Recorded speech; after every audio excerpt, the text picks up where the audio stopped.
Lolo.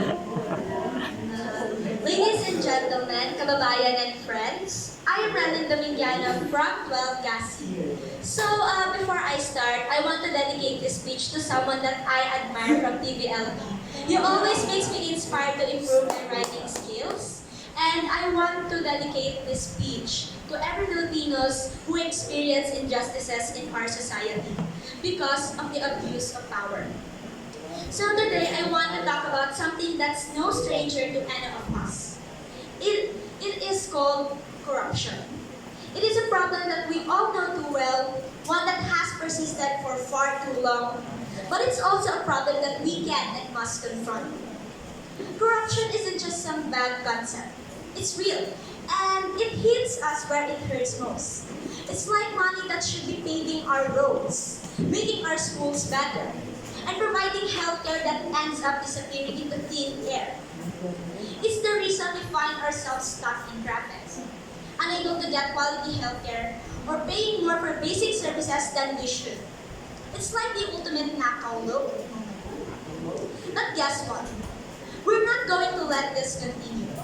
It's high time we stand up and say, enough is enough. The fight against corruption starts with awareness. We need to realize the extent of this problem, from petty bribes to larger scandals, and how it impacts our daily lives. Corruption is the reason why we might struggle to access basic services or find ourselves caught in a web of red tape. Education is another crucial aspect.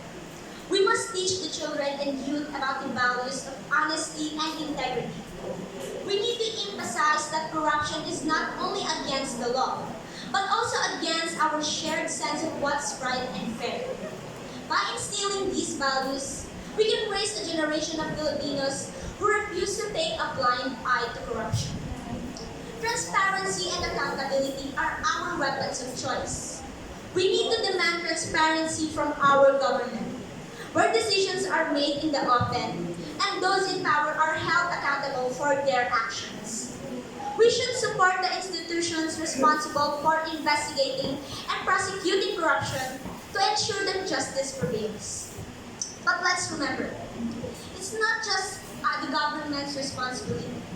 It's ours too. We must refuse to engage in corrupt practices, even when it might seem the most convenient. When we encounter corruption, we must be vigilant in reporting it. And we should support and protect those who come forward as witnesses. The fight against corruption is not a quick and easy battle. It's a long-term commitment that requires the participation of everyone, which is the government, our society, the businesses, and each of us as individuals. Let's remember that the fight against corruption is not just a task. It's a moral duty. It's our responsibility to create a Philippines where integrity and fairness prevail, where our resources are used wisely, where justice is not just a word, but a way of life, and where we can all look forward to a brighter future. We must not be blinded by money. Patuloy nating buksan ang ating mga pandinig, patuloy nating imulat ang ating mga mata, at huwag nating hahayaan na itikom ang ating mga bibig. Tumindig tayong mga Pilipino laban sa mga mapagkapuso. Yun lamang po, maraming salamat.